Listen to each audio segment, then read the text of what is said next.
diverse faces from across campus and across town. My name is Jason Young. I'm the director of the School of Architecture. Here at UT, it's my honor to introduce the lecture tonight.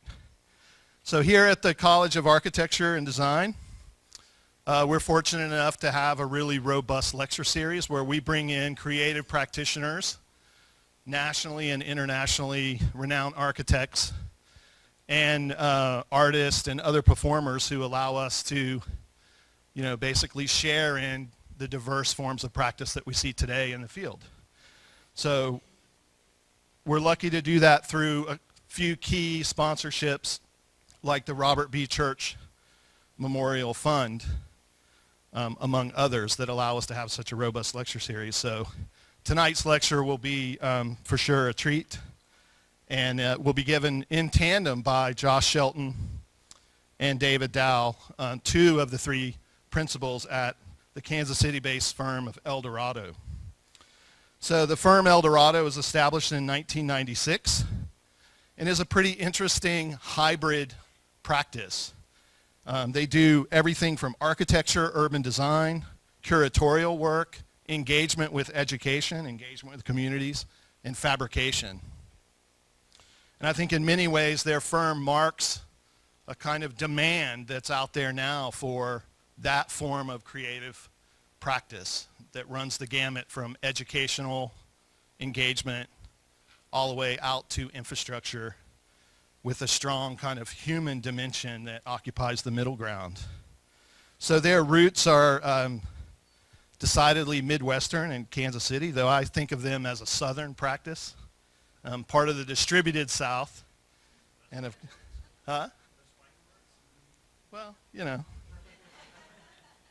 So, but they work in a national and, rumor has it, international context, bringing their kind of alchemical approach to opportunities to design at all different scales and all different locations. Thus, this great title, The Middle of Everywhere.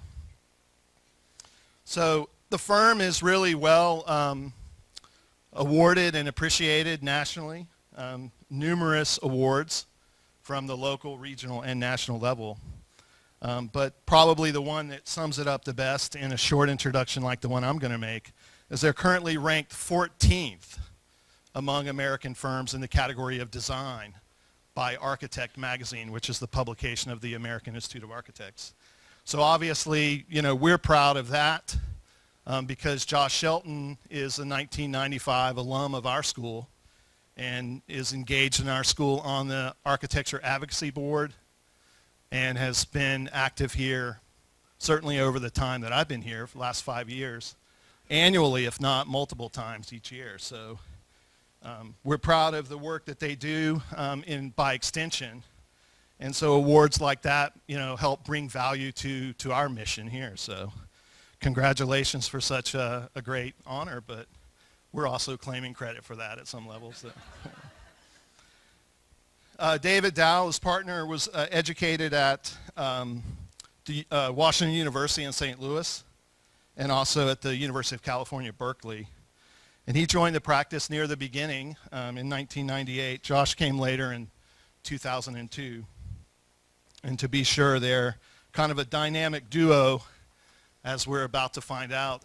They need about 3.5 hours to do the lecture, so I'm going to keep my comments short. But I wanted to just say one thing on a more personal note, having had the opportunity to participate with the two of them and a larger team on the Lone Oaks Farm project, which is a UT agriculture and extension project in West Tennessee.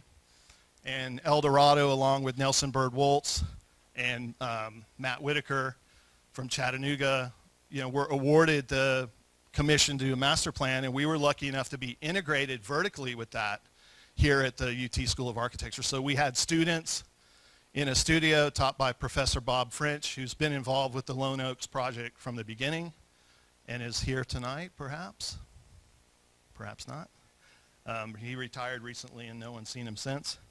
But we were fortunate enough to be a structural part of that and to model really a new form of public work where students at the university level are engaged with professionals both on the client team side and the design team side, and also ultimately integrated with K through 12 education, which is one of the commitments of the Lone Oaks Farm project. So what I witnessed there is just an amazing kind of human sensibility, a kind of boldness and bravery, because when the project started, there were some statements about, well, we would love to see the students' work. The design team shared this with us, but we don't want the client team to see the student work, which was interesting.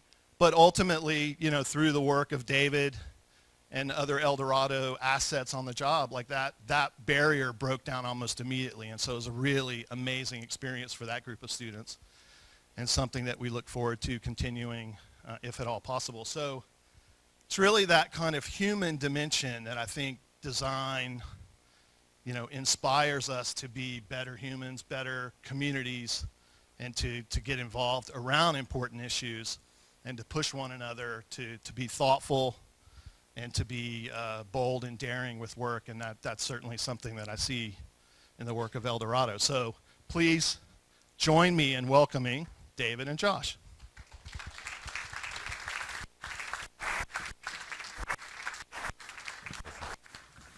Turn that, I think.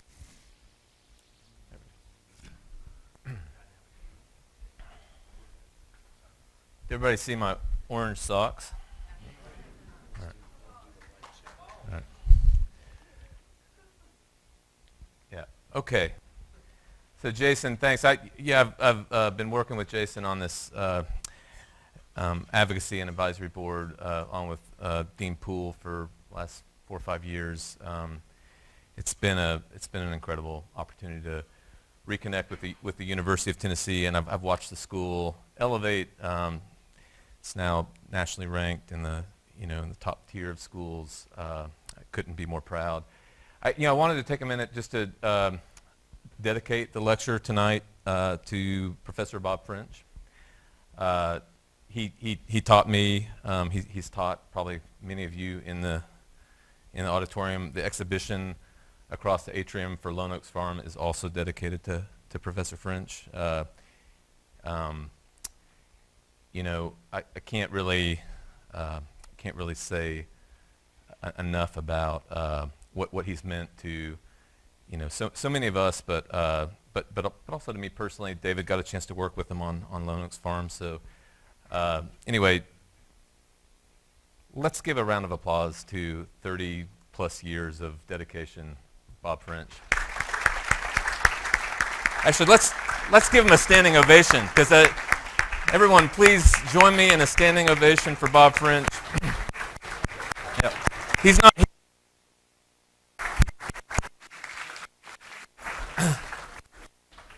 It's totally worth it. Now, this is being recorded, so what we'll do we'll begin the video. So everyone sort of thinks that was for El Dorado. But no, we're big fans of and I'm just going to dive right into the lecture, if that's okay. I don't know if we want to do another standing ovation. Probably not. I think Bob French is a hard act to follow. But I wanted to start with this slide because first of all, I could ramble on about this slide alone for probably the entire length of the lecture, and I'm not going to do that. But I can safely say that in my time alive, this era and this presidency represents the most politically and culturally divided and polarized landscape that I've ever experienced in America. And that affects me personally, and it affects us personally. It certainly affects the way we think about practice. The cardinal rule for running a small practice was to leave politics out of it. You don't know who your clients are going to be affiliated with. And I think those days are over. I mean, I think we are at a point where we have to engage a conversation. David came in last night, was having dinner with my parents who are here in the audience tonight, and extended family and friends, and actually the mayor, who is an old friend, is here.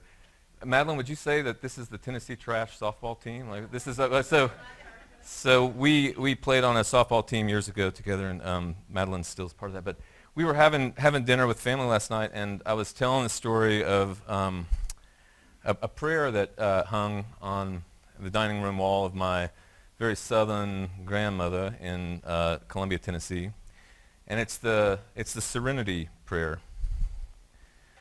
And I couldn't think of a better follow-up slide to the last one than perhaps this one. So it's the serenity to accept the things we cannot change, and the courage to change the things that we can, and the wisdom to know the difference. This is of course like the 12-step program prayer as well, and I think probably it's appropriate that it is so, because I think we're probably as a nation in a 12-step process right now of trying to get better. But I think when I get super stressed and when I feel overwhelmed, these words often come to my mind, and I kind of hope that all of us, no matter where we're from and what affiliation we have, are sort of trying to kind of sort through this polarized time in a way that has the right amount of restraint. But also, I think this lecture really focuses on the courage to change the things that we can. So while the serenity and the wisdom are certainly important, we wanted to ask everyone to join us tonight in changing the things that we can and having the courage to do so.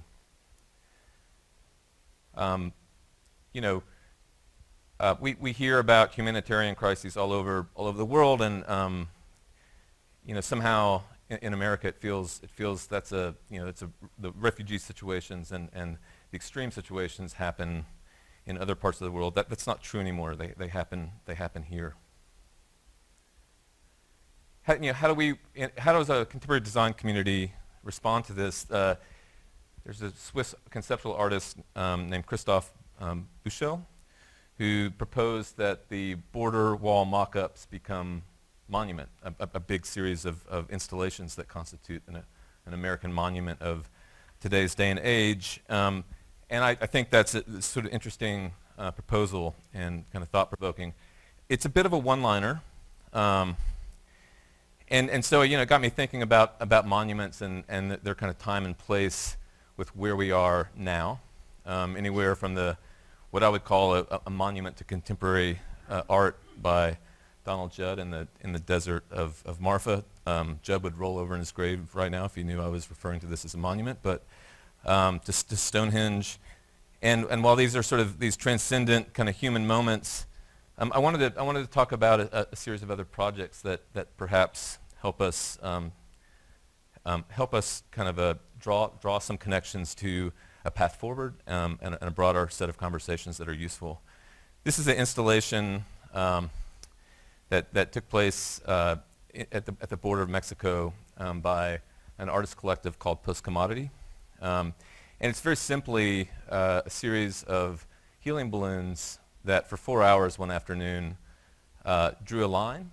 It's called Repellent Fence, and drew a line across the border from America to Mexico. Done on a shoestring budget. The artist collective actually made the balloons, drove them out to their sites.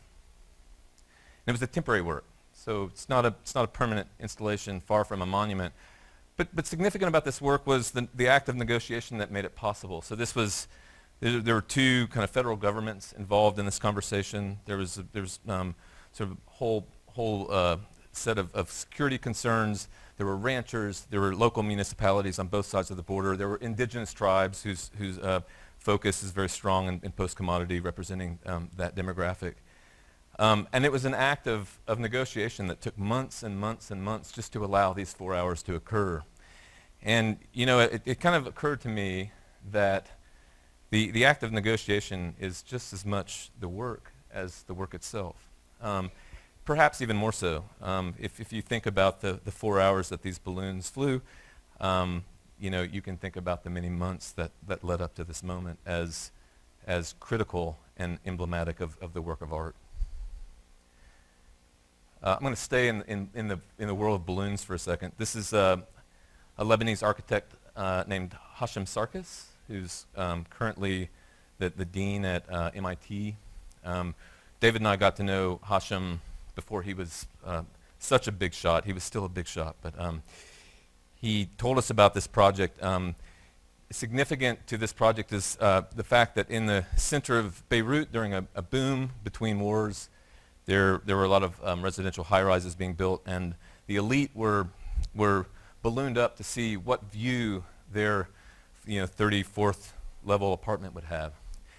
And the city itself became accustomed to the balloons, and many people asked, why can't I go up in the balloon? And so Hashem proposed to level the playing field by creating a balloon launching park in the center of the city, and it became a free public service where anyone in the city could go up and experience Beirut from up high. And it was an invention and a new kind of typology in public space that leveled the playing field and made that kind of access to the city available to everyone.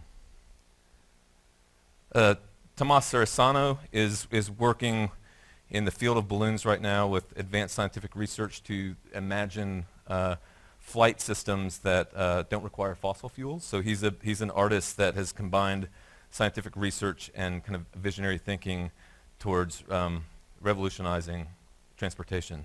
So the sun lifts the vessels and the winds guide the vessels. It's very simple, but these installations are quite beautiful, and they've been traveling around the world.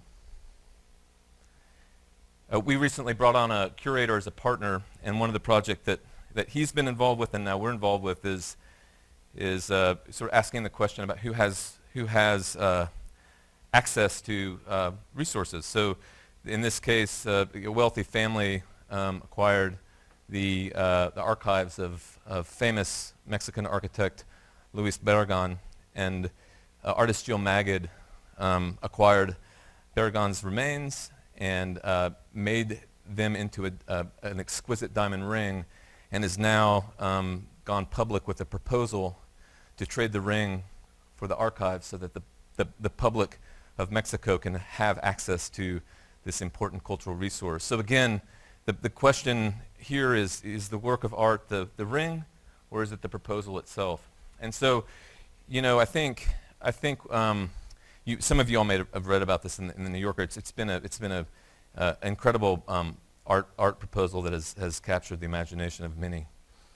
So I think for us, one of the big questions we've been asking is, how can an architecture practice that typically makes permanent pieces of work participate in that same sensibility where it's the act of negotiation, relationship building, bridge building, starting conversations, and thinking about making work in kind of a common ground, or creating a common ground within a polarized landscape. How do we do that as practitioners? How do we adjust our practice to where we are as a culture? And so, we started these sketches of kind of spreading kind of the generalities out a bit and finding a different kind of terrain to work within that's not just architecture, but also education, art, fabrication, curatorial practices, writing, planning, and so the act of making a building begins to sort of dissolve and reemerge in all of these other kinds of ways of thinking about our current practice. And so then there were a series of substitute words. So do we value the farmer's buckshot as much as the astronaut's moonshot? Is ain't just as important as hell yes? Is it everywhere or is it anywhere? Are we the city of gold or a gas guzzler? And I wanted to tell you all that we were nominated for the Cooper Hewitt National Design Award this year, and we, as part of this sort of submittal of our work, we made this video, and I wanted to kind of share this with you all to kind of kick off the work we were going to share tonight. We don't start with a manifesto. So El Dorado was founded in 1996 in Kansas City, Missouri. We're in the middle of the country. The border wars began here, and our city is still divided. Those realities fuel our work today. We started as a kind of a three-headed beast. We were part contemporary exhibition space, part fabrication shop, part design studio. The way we've grown and scaled up, we still chase those ideas. We just chase them in a more robust way. We learned a lot about urban design and urban planning by allowing our shop to sort of spill out into the alley and onto the street. Many of our early collaborators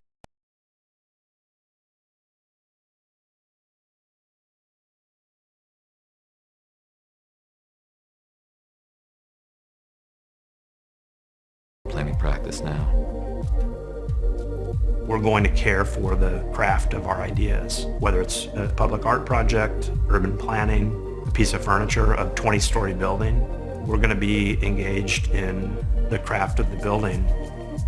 So many of the early projects were unlikely contexts. So a warehouse, a self-storage facility, a brewery. And in each of those projects, we were able to not just elevate, but to really transform what one could expect of those kinds of buildings. We found that when you can change the way that people think, not just about a building, but about a building's presence in the city, you can change the way that people think about the city.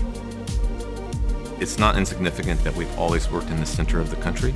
There's a frugality and a commitment to pragmatism, but it's also a place that's cultivated and allowed risk. Among those early lessons was how to trespass and how to be a host.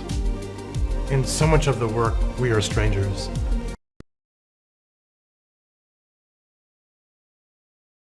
New ideas to those places, which is a way of showing up with joy and with surprise and with empathy and generosity. In the best moments, we're not working for a place, but we're working with them. Even in our smallest projects, we're trying to ask large questions. But in our largest projects, we're trying to ask the most core human, intimate questions. We're seeking to upend the question of who has the right to good design. Where does design excellence begin? Where does it belong? Can our work create the common ground that is lacking in a polarized landscape? El Dorado is chasing big ideas in the middle of everywhere.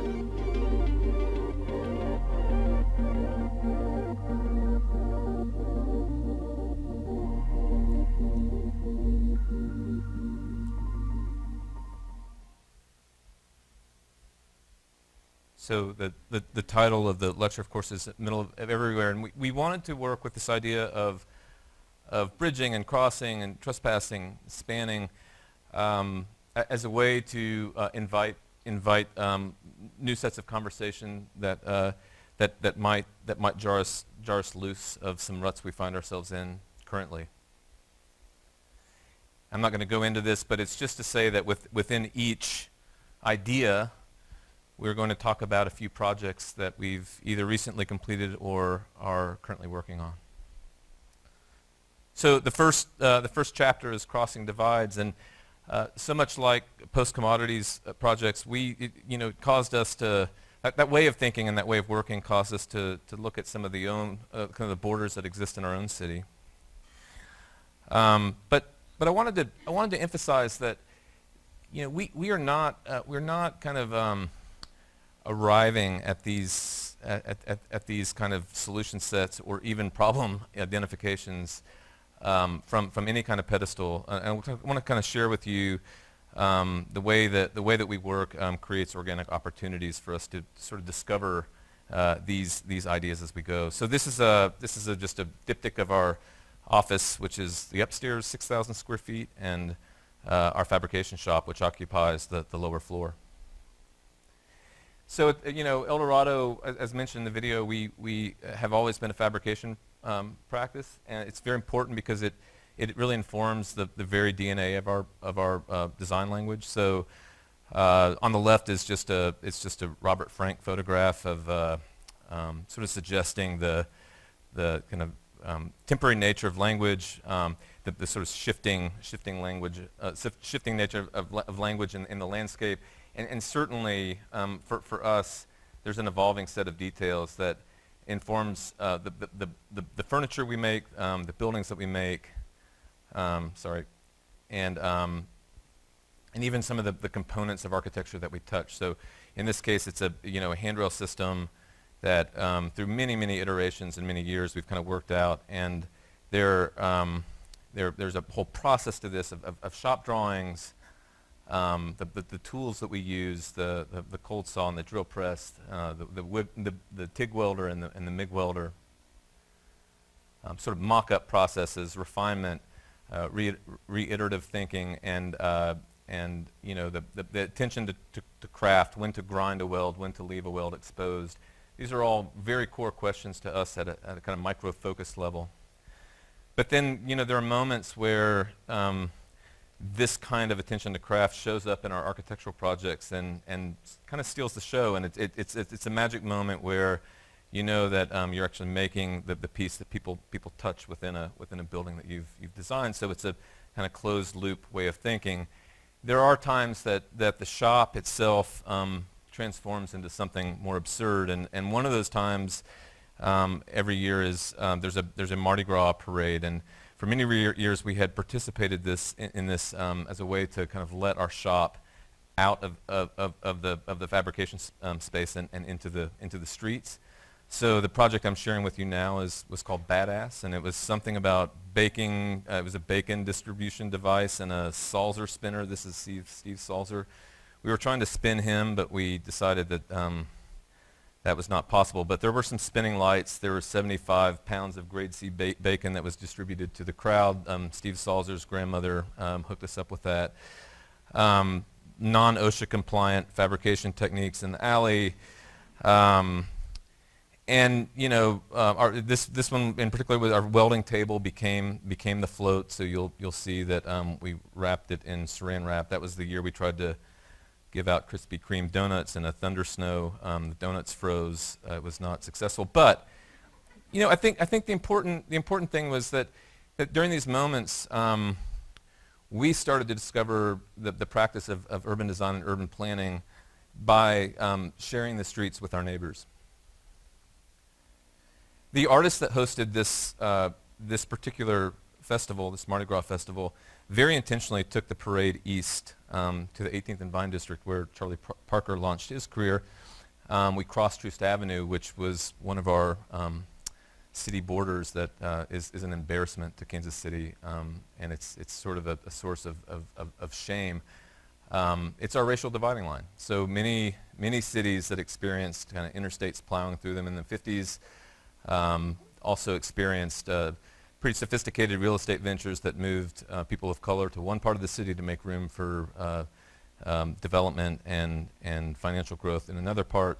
So Truce is our dividing line, our border, and artist David Ford in this case took us very intentionally across that border during this parade. So in collective celebration, we also were made aware of and experienced together the social injustices of our own city.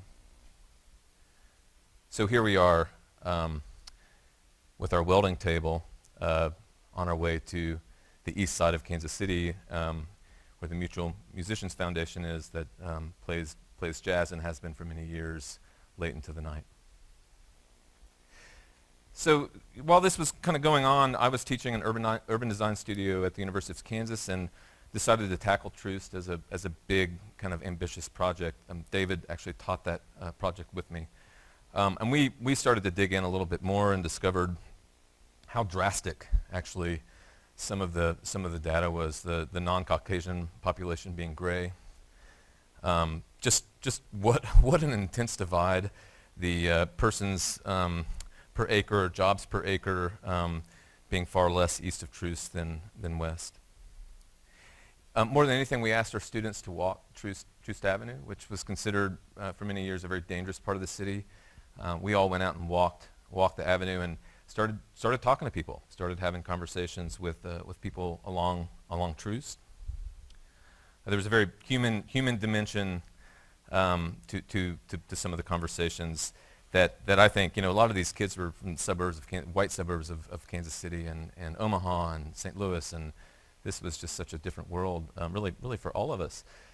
Some of the architectural drawings became very different in nature. Some of the case studies and site analysis became kind of narratives. We started understanding, this is Rodney Knott, who became a kind of a spiritual guide for us, but also as a neighborhood association leader that led us around a lot of these neighborhoods. And kind of spoken narrative was such an important aspect of Rodney's work, so the work itself, the student work, began to reflect that. And he was a KU basketball player.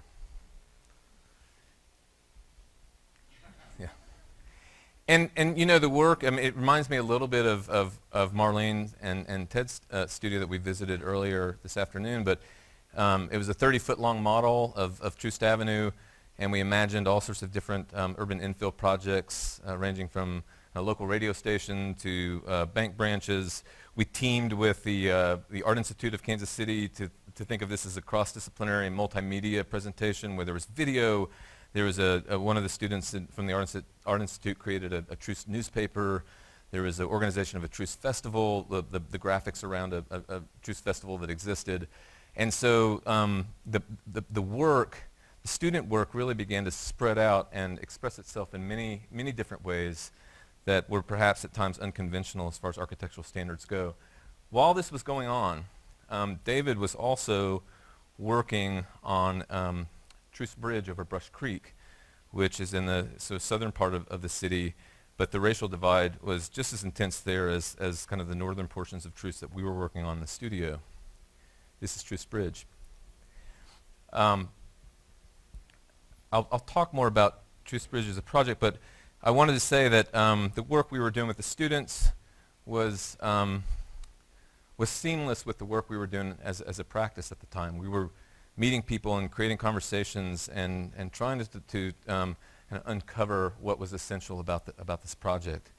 And what we ultimately landed on was kind of a poetic response that suggested a lack of border, lack of barrier, just through the simple use of glass as a material.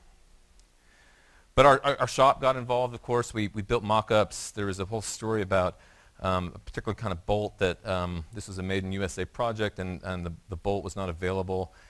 We had to mill our own bolts for the attachment of the cantilevered glass slabs for the bridge. So it was a deep dive for our fabrication shop, as well as kind of these ideas about community outreach and urban design.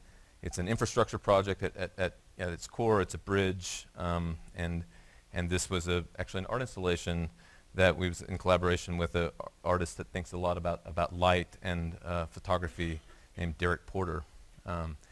So I'll just go through these kind of quietly here.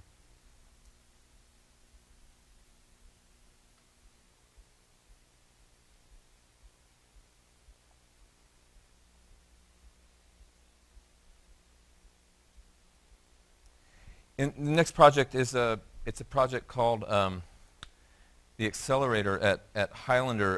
Another quick family story. I grew up at the Highlander Center outside of Knoxville, all the way through my childhood, and it was a center that focused a lot on racial equality and really sort of equality across the board. My parents were very active. Many of their friends and my friends that are here tonight were very active at the Highlander Center. So when we sort of inherited this project, the name of the neighborhood that we were working in used to be Highlander, and I rose my hand immediately and said that this should be called Highlander. So this is a kind of a next generation community center as part of a 30-acre purpose-built community for mixed income opportunities in North Omaha, which if anyone is from Omaha or knows Omaha, North Omaha is across their segregation line. So this is a very large percentage African American community. I wanted to tell you all a little bit about a circuitous route to get to Omaha. We took a kind of side track through Chicago and then really landed in Omaha. This was another student project that led to kind of a robust project. In this case, we were running a University of Kansas studio in collaboration with Theaster Gates Studio in Chicago, and maybe some of you all know his work, but it was sort of a revolutionary way of thinking and problem solving for an artist working in his own community. So Theaster Studios in the south side of Chicago, and he was buying for almost nothing kind of abandoned buildings in his neighborhood and converting them to community resources. But in the process of this conversion, he was gutting the buildings and making art from the salvaged materials. So these are shoe shines shoe shine stands that he was making from gutted buildings. Theaster is one of the most influential, famous artists in the world right now, and as he would self-describe his work as subverting the art world and the art system. And so as he began to mock the system more and more for paying extremely high prices for his work that was coming from abandoned buildings in the south side of Chicago, his work became more valuable. And the more he mocked the art world, the more valuable his work became. So it was a complete subversion of the system that he was working within to create these incredible pieces of art. So this is a renovated house that all the boards are from inside other houses or other structures. This is an incredible collection of architectural journals that he made into a community resource. So it's a community library. And so for our architecture students, this was a real treat to get to visit this collection. So interestingly, if you ask Theaster what the work of art is in any of this, is it the shoe shine stand, or is it the house? Is it the collection of books, or is it the renovation process? His answer is absolutely all of it. For him, there's no distinction between the kind of uplifting of the South Side in Chicago with the work of art. At the same time, he was involved in a new initiative in Omaha, doing the same thing with the Carver Bank, which is the first African-American bank in North Omaha, one of the first African-American banks really in the country. And he was in a collaboration with Bemis Center for Contemporary Arts to convert the abandoned Carver building into a community resource that hosted artist residency program, a snack shop run by Big Mama, who was kind of a legend in North Omaha, but for running a soul food restaurant that was kind of past its prime in terms of facilities and kind of outreach and connection to the greater Omaha neighborhood. So this is our students eating in Big Mama's restaurant, and this is Big Mama, who passed away recently, and her daughter Gladys at the construction of the accelerator, where they have a home now. This is the student studio with our work surrounding Carver Bank.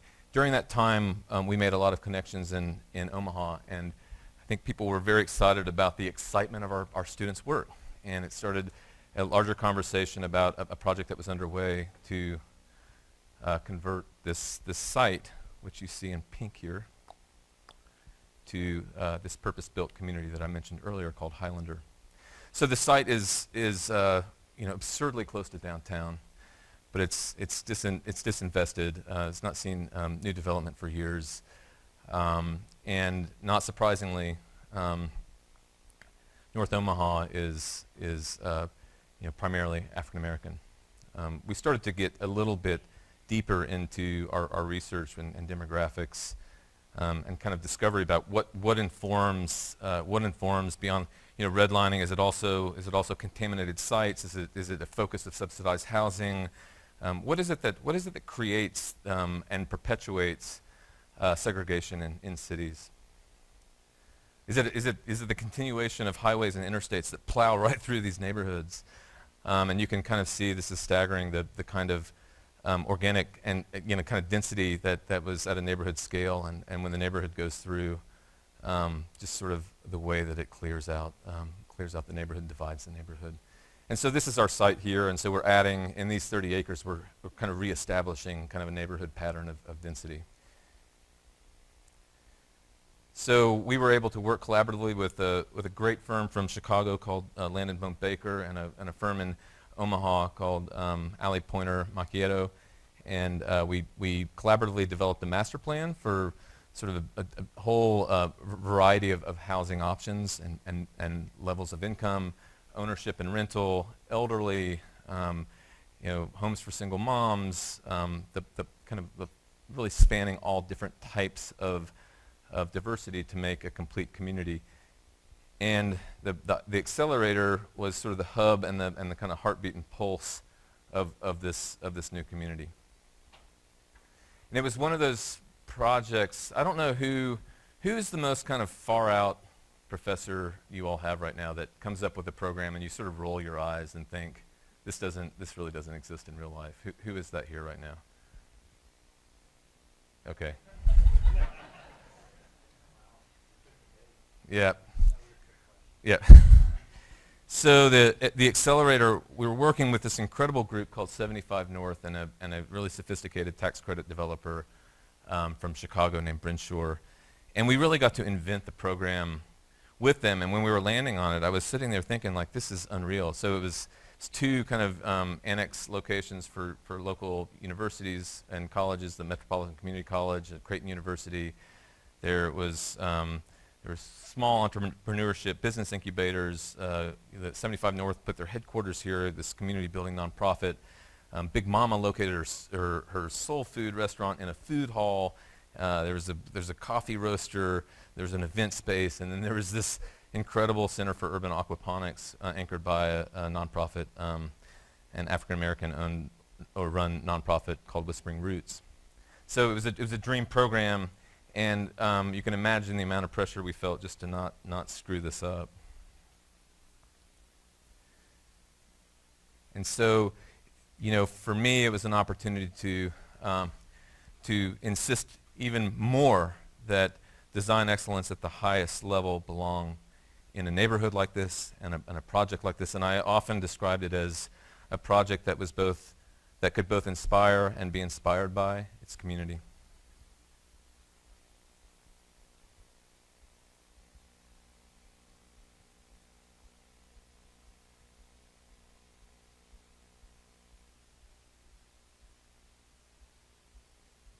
You can see the greenhouse and the aquaponics center connected directly to the event space. So we were just having so much fun with mashing these programmatic elements up to work in symbiotic ways for education and events and kind of discovery. We used perforated metal on the south and west elevations to sort of shield the building and the glazing systems from the hot sun in the Midwest. And then the north elevation, we really kind of opened up to the street. It became kind of a light industrial zone for small entrepreneurs with small maker spaces, and the coffee shop sort of supports the lower level.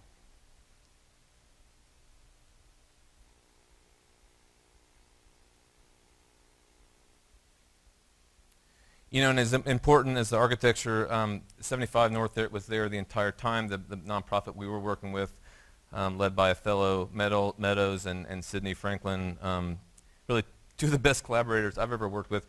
They were there the whole time, kind of documenting. To them, the money shots were not the architecture. They were these moments of suddenly the building's open and our entire sort of community green is full of people and dancing and laughing and just kind of sharing each other with each other.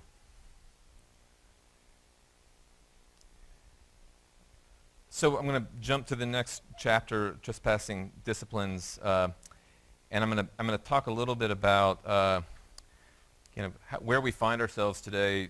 Actually requires us working beyond our own discipline more and more. I mean, you kind of hear, if you're in academia, I'm sure you hear this, that to tackle the thorniest problems, we can no longer do this alone as singular disciplines. We actually have to reach across and team with scientific research, and team with a specialized engineer, or teamed with an environmental lawyer.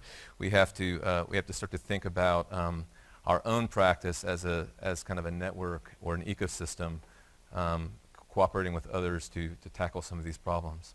So I think with this kind of the subtitle to this is kind of a attention to natural resources, and in particular water.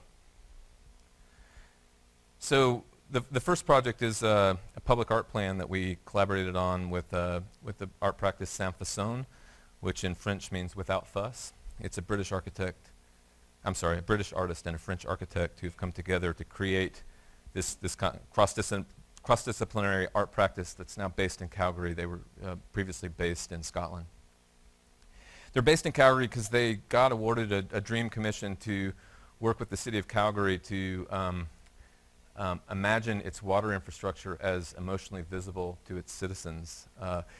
Calgary has some of the cleanest water in the world. It's upstream from most other major North American cities. It's only an hour drive to the Bow Glacier. And so when awarded this project, Charles and Tristan, the art practice, elected to make their studio in a workstation amongst the engineers that create the UEP department, which is Utilities and Environmental Protection. Their focus was on watershed. One of their first projects out of the gate was to work with the city to think about flexible access to water during events that would happen throughout the city. And they chose to think about, again in the theme of making infrastructure visible, just tapping into fire hydrants as water source. The water's ready to drink, it's right there. What an incredible thing that it's there from block to block to block, and it's already ready to provide these sorts of events, drinking water. But they wanted to take it a step further and make sort of art and sculpture and really kind of create this as an opportunity for social engineering. So they worked with kind of the facilities and maintenance department and empowered this group to become collaborators in making different drinking stations that could be hooked up to fire hydrants. So there's there's the family station, there's the couple station, there's the family with dog, and each time these water fountain installations were really kind of conversation starters and platforms for conversations and kind of meeting one another. But they're also showcasing the work and the craft and the workmanship and the craft of the maintenance department and the maintenance shop associated with the UEP department. The project they did is they brought in an artist to work with the scientific research that analyzes the bacteria and different kind of microbes in the water itself to know what to treat, what not to treat. They brought in a prominent artist that then worked with a series of local glass blowers to, first of all, identify these incredible sort of small creatures that live in our water system, and then to enlarge them through glass blowing to create these incredible pieces. But again, these were in a gallery. They traveled. They were in an exhibition space, and in various different formats made their way to the city. But again, it's sort of revealing the invisible. And this has become a theme. Working with Charles and Tristan, we've adopted this theme quite often. Like, how do you reveal the invisible? How do you make people aware intuitively that resources are precious?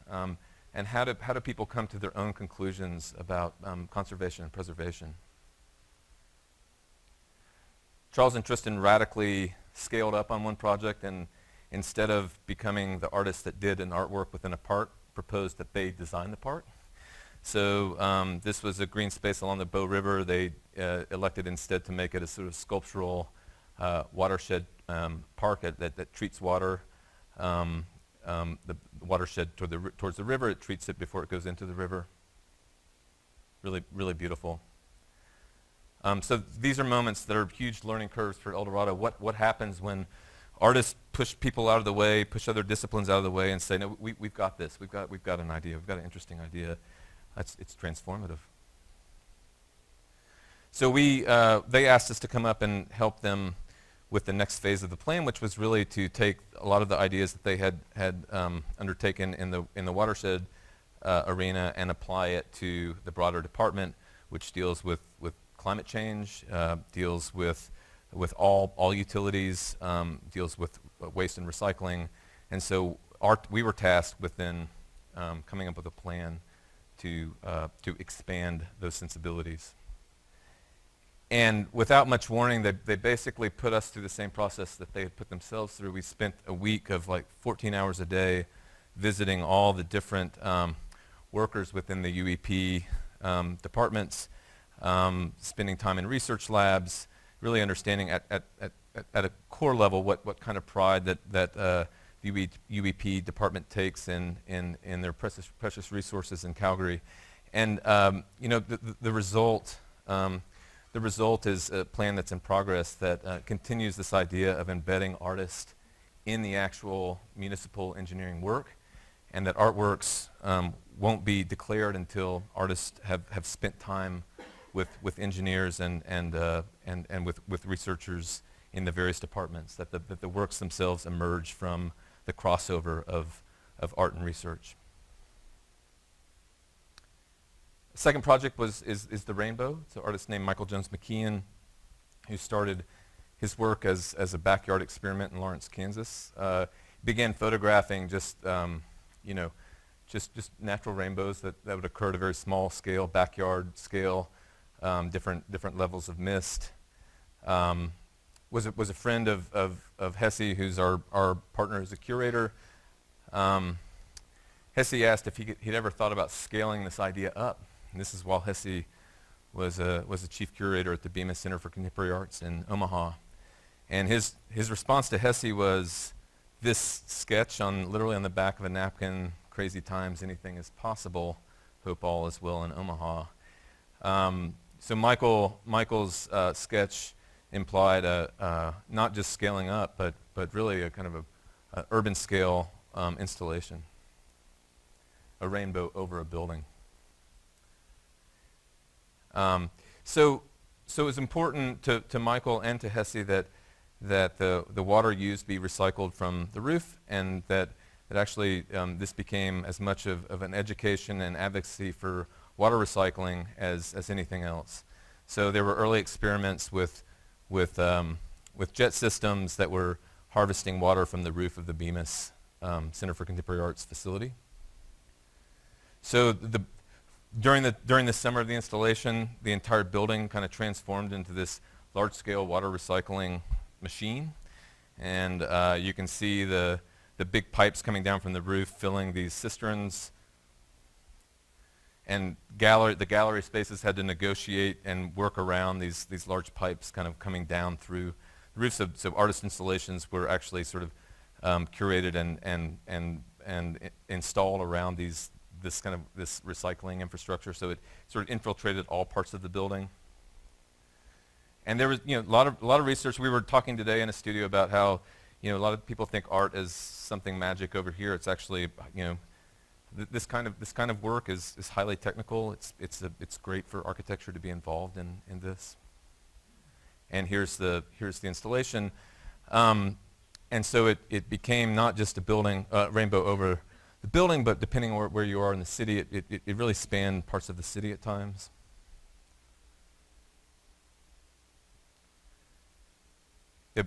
The guys who sold the cisterns looked at Hesse at one point and he said, "We need to hire you. Somehow you've made like our product. You've made it sexy. Like the water recycling is like everybody's talking about it."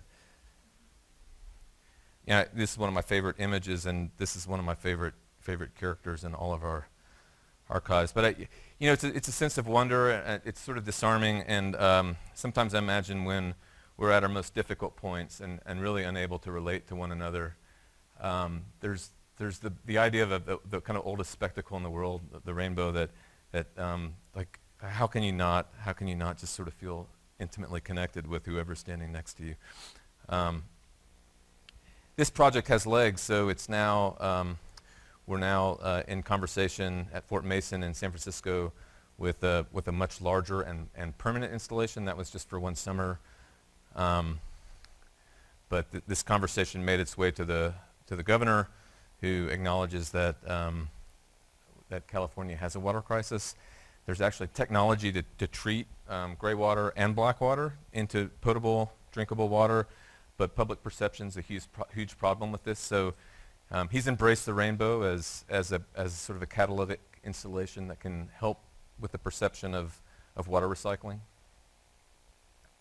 The idea that you would drink black water that's been recycled is somewhat gross, but if you're drinking a rainbow, maybe that's a little bit different. So Fort Mason, it's an incredible place. I don't know if anyone's been to Fort Mason, but the San Francisco Art Institute is located in one of the pier buildings. They're kind of the host for the installation initiative. The idea is to take all of Fort Mason off the grid and use recycled water for every aspect of its operations. And we also discovered that the algorithm behind designing and constructing rainbows is actually quite complex.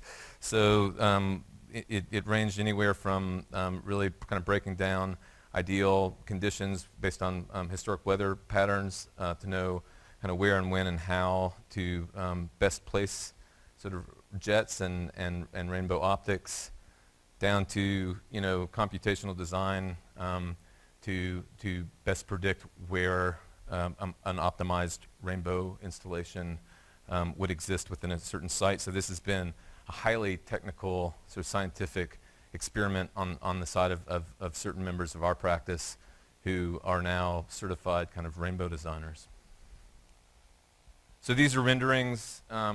We're kind of in the final stages of schematic design, and we're excited for this project to move forward and be realized as like I said, this amazing catalyst for a higher awareness for water recycling in California.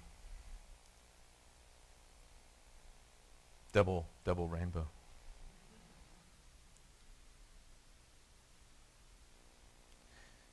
And then one other project we're working on in California is for the Las Virgenes Water District. Again, same issue, but Las Virgenes is interested in scaling up black water recycling. The initiative is called Pure Water, and before we jumped into, they basically hired us to help them think about and design a pilot project that was open to the public, that people could come and sort of educate themselves about water recycling and try the recycled water, but become very comfortable with the technology before trying it. So I think Las Virgenes' approach was far more rooted in the kind of transparency of technology behind the treatment of water as a way to gain support and confidence. And so before we jumped into the solution of the pilot project, we started looking at this as kind of a macro issue, and we started to sort of help kind of broader California community understand itself a bit more. These diagrams kind of speak for themselves, but the Las Virgenes municipal water district's here, and it's at the tail end of all of California's watershed. We kind of pointed out to the Las Virgenes community that by the time the water gets to Las Virgenes, it's been kind of reused and recycled about 18 times already. Just kind of startling. But then, like, just the inefficiency that California faces is 58, almost 60% lost to evaporation in its kind of journey south through the state to get to some of these drier city climates. So, the water infrastructure that California depends on is not sustainable at all. So this was just kind of a nondescript, municipal building that we kind of worked through some basic, renovation strategies to make it open to the public and some signage. And but I think what was important about this is, here's the water treatment, the introduction of kind of a hipster water bar, and some of the research that we had done sort of became graphics, macro graphics on the wall to sort of help explain not just the technology, but the crisis itself.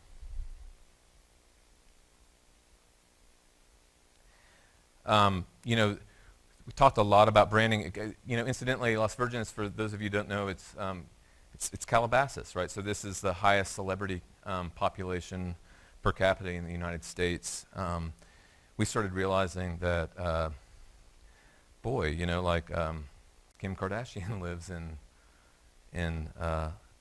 this water district, and Drake lives in this water district. So we're trying to think about how that could be helpful. So we came up with the idea about maybe it's a little bit of Kim, a little bit of Drake. You know, if you're drinking the waste of celebrities, maybe that that kind of elevates. It's like it's not drinking a rainbow, but if you can drink a little bit of Kim or a little bit of Drake, maybe that's okay.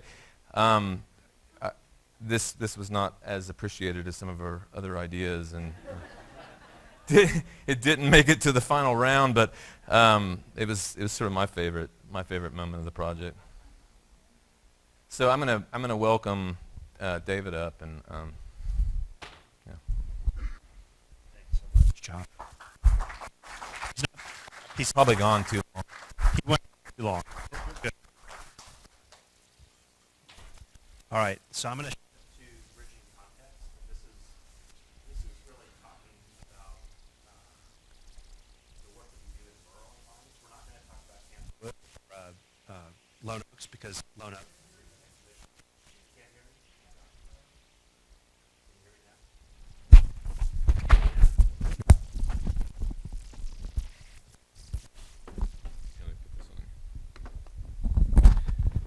This is why we're partners right here. Come here. How many El Dorado people does it take? Okay. Can you hear me now? Okay. So we're going to shift gears completely or partly and talk a little bit about work in rural environments, which is something that we've found ourselves doing quite a bit. The Lone Oaks exhibit, which is downstairs, we're not going to talk about it, not because we don't love it, but we've got lots of other rural environments to talk about. So we're not quite done talking about artists. This is the work of Mel Ziegler, who is the chair of the sculpture department at Vanderbilt and a longtime friend of El Dorado's and also Hesse. And this is a work that he created called Flag Exchange, and it's a really simple idea. Mel's this kind of incredible character who gets right into some complicated situations, turns them on their head, and creates these situations that really confuse this kind of political sides of an argument. So, you know, is it related to the conversations we're having nationally right now about how to treat the flag, how to, you know, make America great? All those kinds of questions play out in Mel's work. The essence of his work, Mel took a trip around. He went to all 50 states and went to public buildings, public libraries, gas stations.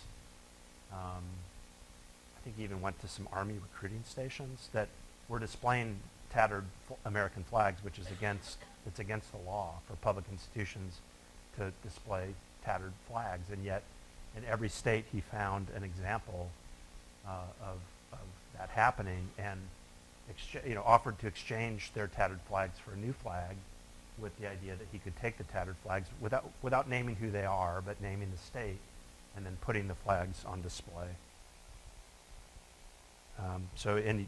Mel always documents his work really well. Mel likes to get right to the spot where it makes it really difficult to, no matter how you see things politically, there's an opportunity to be empathetic if you want to be.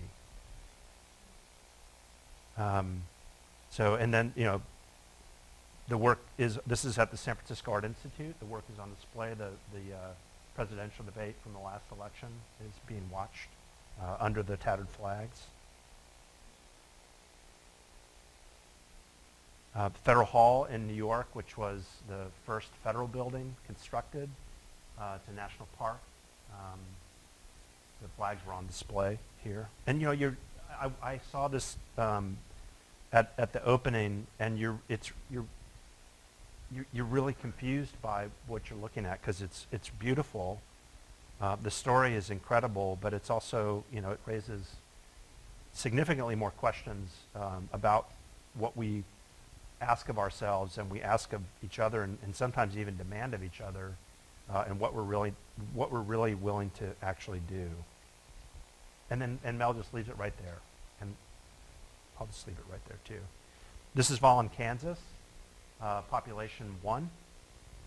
It's in the Flint Hills, which is this kind of amazing ecosystem. The tallgrass prairie, which is the most endangered ecosystem in North America. There's only 4% of it left. And Volland, Kansas the Flint Hills is really a place of limestone construction, and the Volland store is the only brick building in Wabunsee County.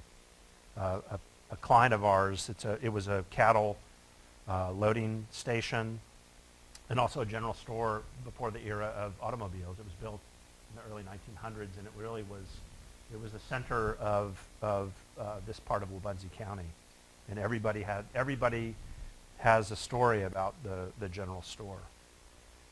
It was built at the time, if you know August Sander, who well-known photographer who documented these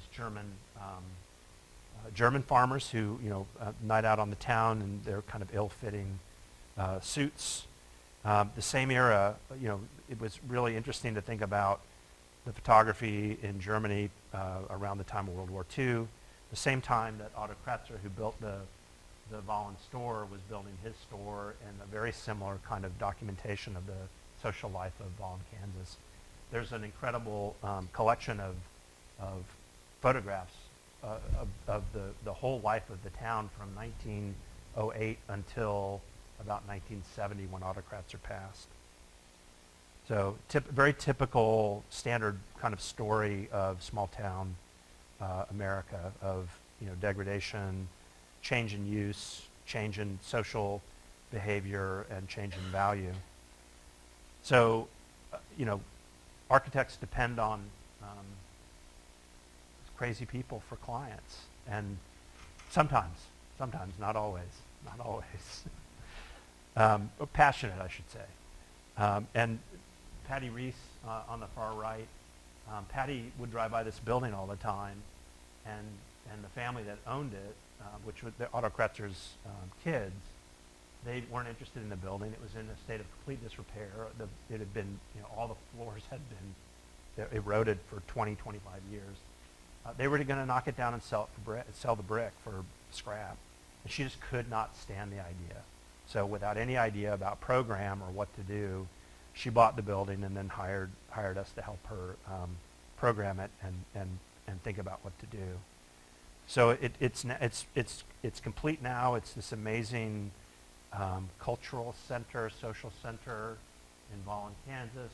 Really simple architectural ideas. All the things, I kind of forgot we're architects listening to Josh talk about what we do. And not only did we design the rehabilitation, but we also fabricated all this structural steel. So all of the skills of El Dorado were kind of set in action with this project. So again, we have 2 of our architects are certified to do structural steel welding, and that's on more than one occasion that served us very well to get in and really take care of the craft of structural steel. Kind of analogous to the Highlander project that Josh talked about, the Volland store has become a place where the cowboys and the Indians come together. The ranchers in the middle, and then these are Indian motorcycles on the far right. The FAA meets here. There are all kinds of unexpected collisions of different types of people who gather to, often around art, but sometimes around objects, or sometimes just around just conversation. Patty is the curator.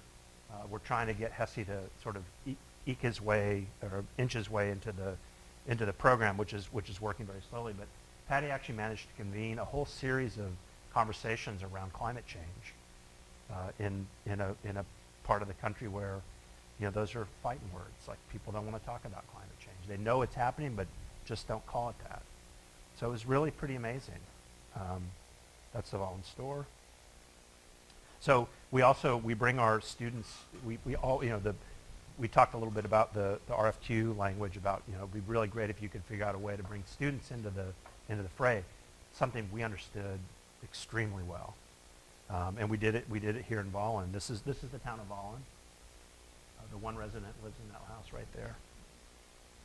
But there was a Sears kit house, or not a Sears kit house, but a Gordon Van Tyne kit house in Volland. The same guy who invented the algorithm to optimize rainbow design found the model of house when the students couldn't find it. He's kind of an amazing character. This is being recorded, Brock. Still B+, B+. No, but this became the design build. This became the design build project for last year's Kansas State Design Make Studio that we teach. Yeah, so the project is underway. It's under construction. It's an artist residency program. So starting in June, this house will be open for the first artist to come and stay and work in Volland. This is another project that we worked on with our students at Kansas State. Camp Wood in the Tallgrass Prairie. It's an environmental education station.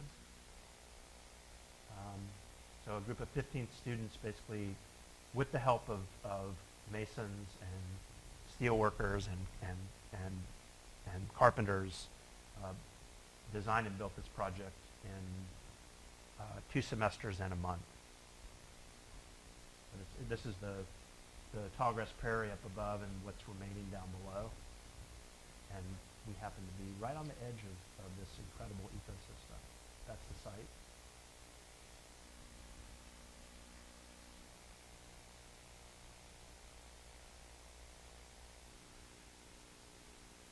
So in this case, it was really bringing students into an environment. This is, Manhattan, Kansas is in the middle of this ecosystem, and most students at Kansas State have no idea what's going on around them, which is kind of an amazing thing. And so not only did they learn about it, but they spent so much time in this environment that by the end of the project, there were a handful of them that could talk about, the different qualities of wind in a way that was just incredible. So it's really knowledge gained by being there. And then really quickly, I'll move through this as quickly as I can so we have time for Q&A. Spanning economies is really about, in the video, Josh asked the question, who is architecture for? And there's always been a piece of our practice that has sort of gone into the fire of the types of projects that architects typically run away from, often because you can't make any money doing it. This is 34 Main is a market rate mixed-use apartment building in Kansas City. Restart Housing is the last HUD 811 funded project in the state of Missouri. It's for young adults that are aging out of foster care that have mental health diagnoses. The majority of the U.S. homeless population comes from that group of people. And then the Walton Duplex is another student project where students designed and built a duplex that's a strictly regulated, affordable housing project. So 34 Main, 82 units. This was an experiment in modular housing construction where the units were fabricated in Nebraska, trucked in, stacked up, and basically put into use. I want to say $175 a foot, $135 a foot for market rate housing. It's pretty good. No subsidies. We talked a little bit earlier today. There's 3 ways that you can build affordable housing that we know of. Number 1 is you subsidize it in some fashion. Number 2, you don't care about design. You don't care about the quality of construction, and you just sort of crap it out, and there it is. That's most of what we see. And number 3, you build small. And this was actually an experiment with the 4th way, which is use radically different methods of construction than we use commonly. I wouldn't say 135 is still not quite affordable. But here it is under construction. Very simple floor plan. The regulator of the shape of the thing is an efficient double-loaded corridor parking structure on a concrete slab. That determined the width of the dwelling units. Sometimes you have to do it. We have an architect in the office who says every project starts with parking and trash removal. He's kind of right. Just really efficient units. I mean, we struggle with the interior quite a bit. We would like to have another go at it and really take care of the interior. But really this, there are times where we just talk about the project and it's just a piece of architecture. We don't have to talk about anything else. The context of Main Street, USA. This is Armour Boulevard and Main Street in Kansas City, Missouri.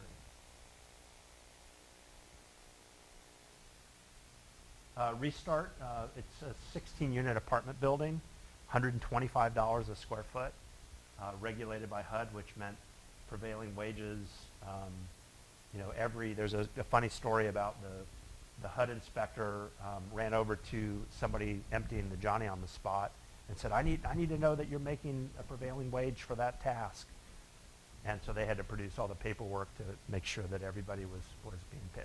In concept, no problem at all. The oddity, though, of on the one hand offering $125 a foot, and then the oddity of that sort of, the irony of this sort of conflict of we're not going to allow very much, but we're going to demand a lot. We love those kinds of challenges. And actually, when you put the right team of people together, contractor, the developer, Restart, the service, the supportive service agency, when you put the right team together, it's magical. If we did this all the time and this is all we did, we'd have trouble maybe staying in business. But for us, it's an integrated practice model. We don't have, we do this and we do that at the same time. Really, really simple. We really cared for the interior of the building more than we really cared about the exterior, honestly.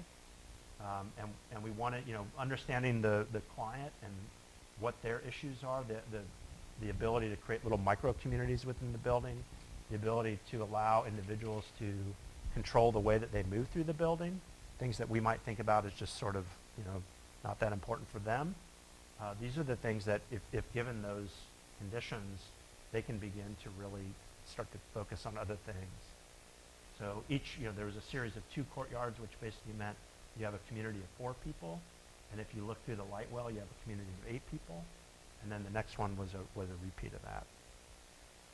But allowing natural light into the building was really important so that you get light from 2 sides of the dwellings. There was a preconceived idea that bright color for this audience would be a problem, that it would sort of set up a bunch of triggers.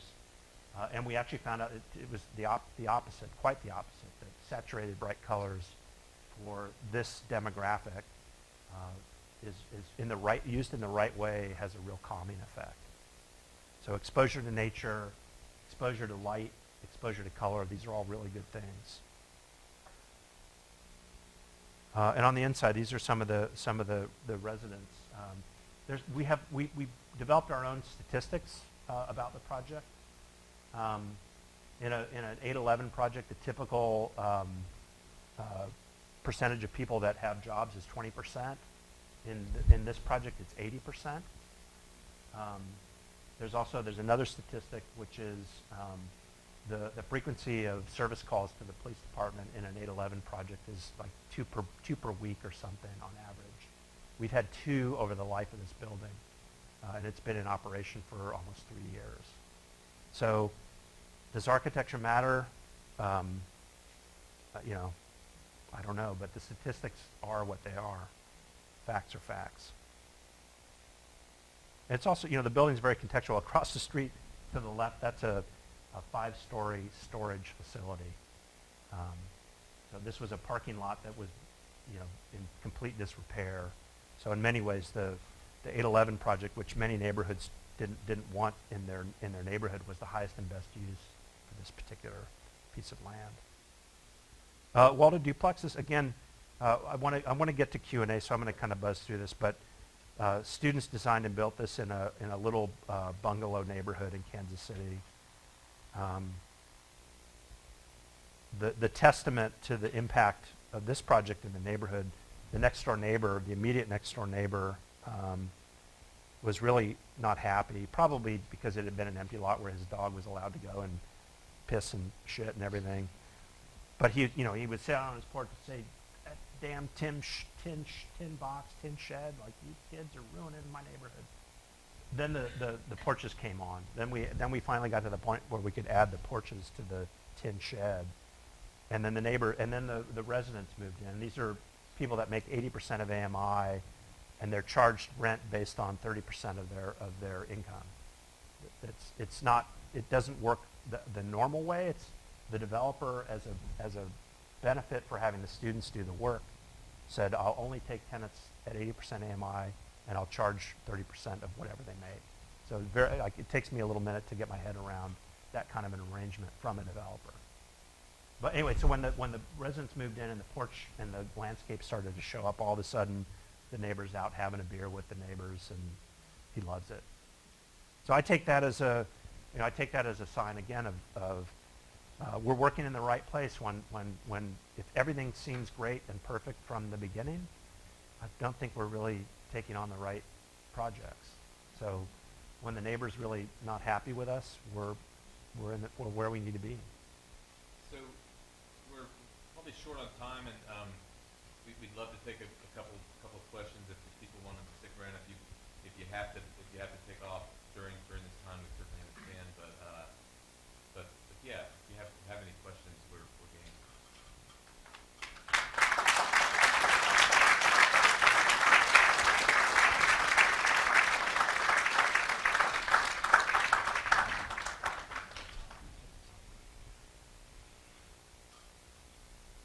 Ben? Any questions? and everyone may need to get to dinner, so we totally understand that too. Yeah. How does the art side and practice integrate into the business model? For instance, are you pursuing like RFPs for public art installations and things like that as a separate silo, or is it just trying to integrate that into the architecture projects?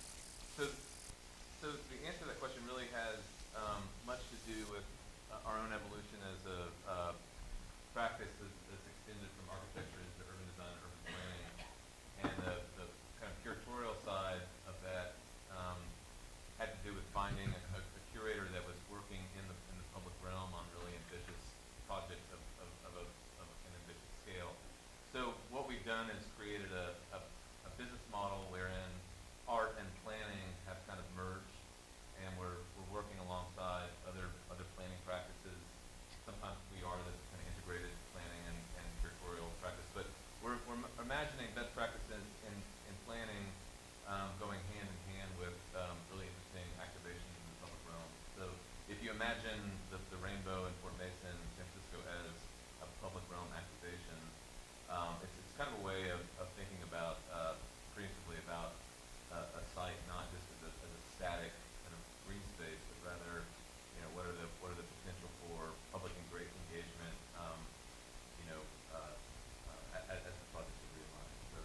So a lot of times that comes from conversations with stakeholders along the way. So There's some RFQ pursuit, but unless we know a program is the right disposition, we spent many years wasting a bunch of time just sort of pursuing RFPs, saying just give us a chance and we'll show you.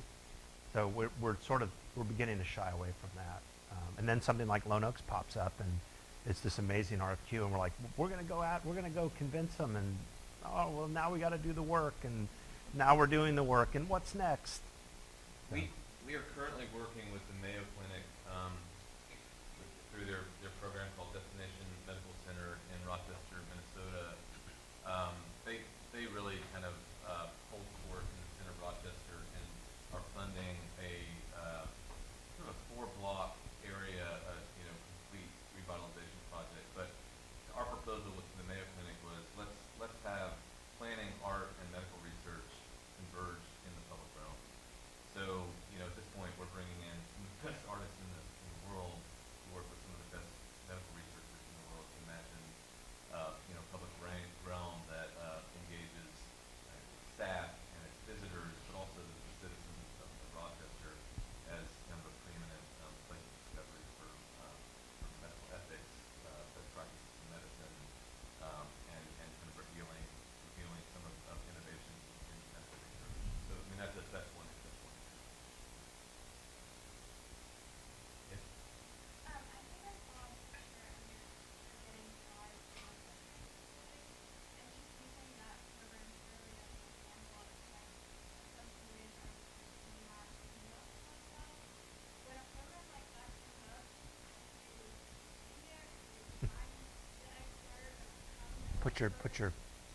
cover your ears.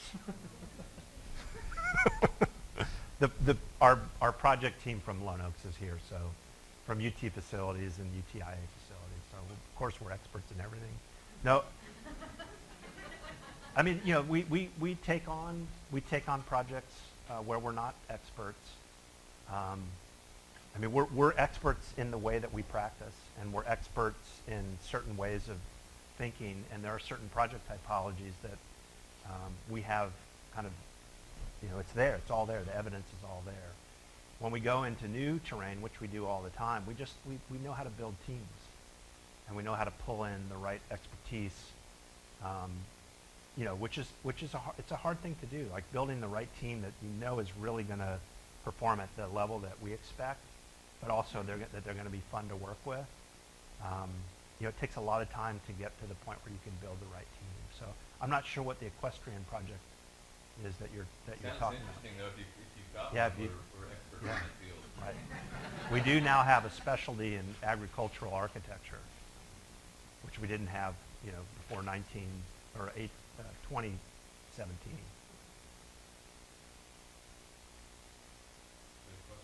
Yeah.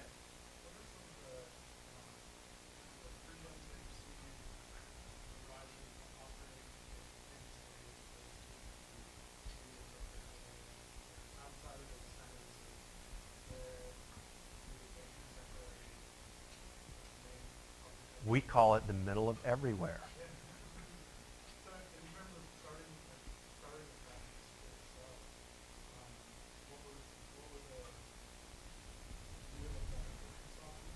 Yeah. You want to talk about benefits? Sure. I mean, you know,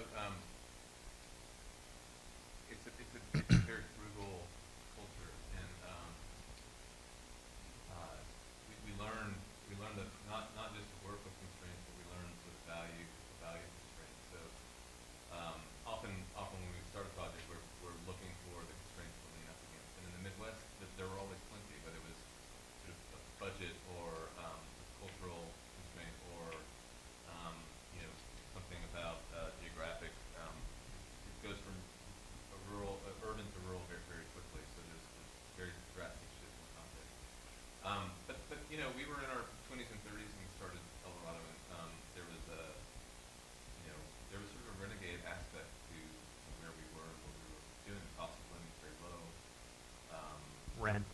Rent is super low. Yeah, and at the time, this is kind of in the late 90s, there weren't a lot of other sort of startup hybrid practices like ours. It was kind of a risk and a new idea. And if we were willing to work within and live within our own constraints, meaning if we were willing to make, you know, $25,000 a year instead of $5, the amount of risk we could take was enormous. And it was a culture that actually supported that. So Kansas City was the last stop before kind of the Wild West, and you know, I think it was different from St. Louis, which I think is far more like East Coast city. Kansas City was affiliated far more with kind of westward expansion, risk taking, kind of a brave new frontier. And I think to this day there still is that sort of spirit to Kansas City. Yeah. And it's, you know, now after 20 years of doing this, just in the last, so Josh lives in Portland now. We maybe didn't say that, but Kansas City was my last stop. yeah. So Josh is now one of those fancy lives on the West Coast characters, which we have to deal with all the time. But it's you know, the foundation of, I mean, it was luck. All of it was lucky. We all met at the right time. We were in the right location. We were interested in the right things and stuck to it enough that now, the vast majority of our work is not in Kansas City, and it's actually it's bittersweet. I mean, we are doing a couple of significant projects. A new aquarium for the zoo in Kansas City. We've just gotten the commission to do the public television station, which is a big project in Kansas City, an important one. So we still have important work in Kansas City. It's just we can be more selective now, which is great. But yeah, I think it instilled a sense of discipline and focus. But most of it was just luck. Everybody but Josh came from Kansas City. So we ended up home for whatever reason, and we wanted to make our home a better place. And somehow Josh kind of drifted by like a dandelion seed, and we just grabbed him, and now he's drifted on again. Right? That's a seed, right? Yeah. And your project for Kate Ballmer and Walton Duplex, what you like about these choosing? Oh, yeah, absolutely. I mean, the amount of the wonderful thing about the accelerator, in North Omaha is it really felt as though there's a point at which you're at the end of construction, you're kind of exhausted, and you're just kind of praying that the project will continue. You're out of feed, you're kind of at war with the contractor, you're bickering and fighting. Sometimes the owner's involved and all that. Those things were probably all true for the accelerator, but all those forces were acting upon all of this. But at some point, 75 North kind of moved in just as soon as the kind of the certificate of occupancy was made available. So they were the first tenants to move in. They were the nonprofit organization that spearheaded the entire project, and they brought with them the entire North Omaha community. And for them, it was such a source of pride, and they had accomplished their mission, and they had made good on a promise. And as soon as they moved in, they were programming things. Starting as the project was finishing up, and we were struggling to get to the punch list. Every time we go, exhausted, there'd be something incredible happening, and it's just the momentum kept building and building and building. So I think by the time that we were finished, we'd kind of forgotten that we were exhausted. We were just so excited, and it was not really not our project anymore. This project kind of got completely absorbed by the North Omaha greater community. It's now a place where people get married, there's conferences, there's adult education, there's kids education, there's culinary events. It's just a magical place. All right. Thank you, guys. Thanks, everybody.